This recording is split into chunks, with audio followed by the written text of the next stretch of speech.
Hey folks, Hammeh here, and welcome to Overwatch 101, a series where I address topics and questions in Overwatch, trying to make playing the game more understandable and more enjoyable for everyone. Today's question is a common one in Overwatch competitive.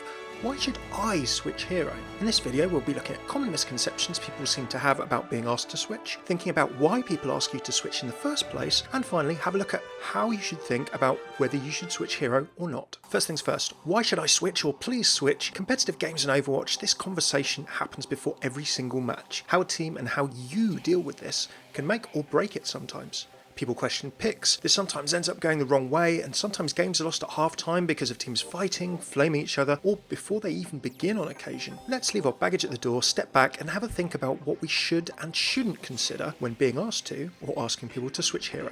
First things first, let's get the common misconceptions out the way. People aren't questioning your pick for a variety of reasons. Now, I know sometimes people get pretty personally offended. Let's clear that up now. People aren't asking you to switch hero because they don't like you. You're probably quite a nice person. You have a life, hopes, dreams. I'm sure they don't want to take them away over one game of Overwatch. It's surprising sometimes how personally people take it. At the beginning of a game, it's probably not because people are insulting or questioning your playing ability. The match hasn't even begun yet and you've probably never played with them before. They don't know how good you are. You could be esports tier, way better than them, or perhaps me overall. That's not hard, by the way, or maybe even a pretty good Hanzo or Torbjorn. It's also not probably just because of your pick alone, but there are, of course, exceptions. If you've taken a support and people are questioning which you've picked, same with DPS, they're probably asking for team balance or perhaps to do with a particular map. If people are questioning why you've taken an attacking Hanzo on a King of the Hill map, for example, you need to have a think about that one. If you're someone who takes something atypical or that's seen to be bad in more situations than not, I'm talking the attacking snipers, attacking Torbjorns, attacking Bastions, weird picks on King of the Hill maps, you should be prepared for questions,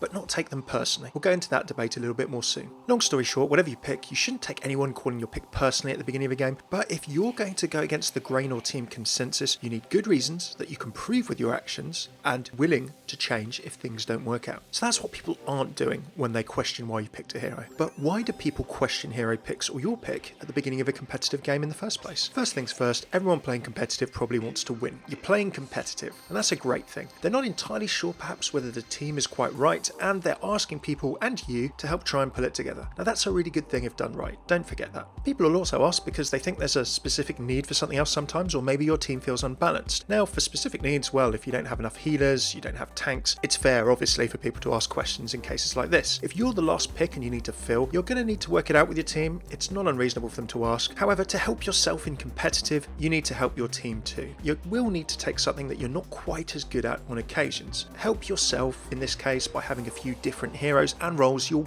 reasonable at beyond your one or two main stars. If you're really better at something and want someone else to fill, then have that conversation. Ask someone to switch politely. You're going to need to prove the decision was worth it with your gameplay and be prepared to change away from it if your pick doesn't work out. Finally, people will challenge you if you're picking something unconventional. Now obviously this is the most controversial piece. I could do a whole separate video on this, but I'll cover it briefly here. By controversial or unconventional, let's take the things that people have issue with most. Let's say defensive heroes on attack, snipers on King of the Hill, Bastion, poor guy, attacking anywhere. Number one argument that you see people say when they pick these, it can work, or I'm good.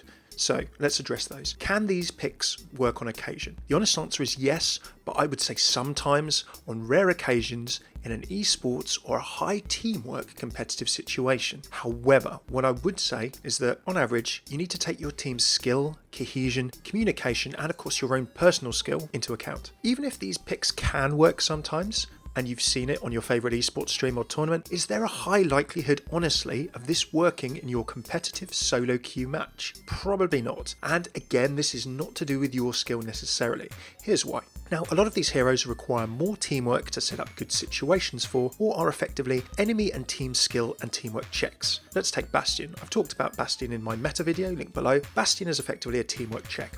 Can my team defend my Bastion so that I can be effective, or are the other team coordinated or smart enough to team up and destroy him in the proper way? If my team can't defend him, then Bastion is less effective. If the other team can't coordinate to destroy him, then Bastion becomes more effective than he really should be. This shows the reason why heroes like this can work in certain situations. It's very much a mixture of team practice, team communication, cohesion, skill, and individual player skill finally. The thing you have to remember is that when you solo queue or competitive queue, all of those factors are unknown to you by your own skill, if you're honest with yourself. If you decide to take a situational pick like an attacking Widowmaker, you're increasing the amount of obstacles your team has to overcome to have a chance of winning. In this situation, for these heroes, the question you honestly need to ask yourself is, are you so good or good enough with that hero that you can not only overcome their inherent weakness in the role you're playing them in, but that you can actually step up and almost carry the situation? The second question is, would you play that hero atypically when required? E.g., if you're an attacking Widowmaker, are you going to be jumping into points to try and contest when necessary?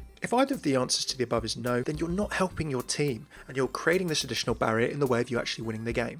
Would you rather lose than not play your favourite or best hero? If so, I'd probably step away from competitive for a bit. It's only going to cause you and other people frustration. If yes, then great, but of course people are going to question you and you're going to need to prove it, equally by switching when required though. Getting a few kills every single attack as an attacking Widow, but your team losing, doesn't mean that you not switching from Widow was justified. So, to round up the multi-million-pound question, should I switch or not, and when?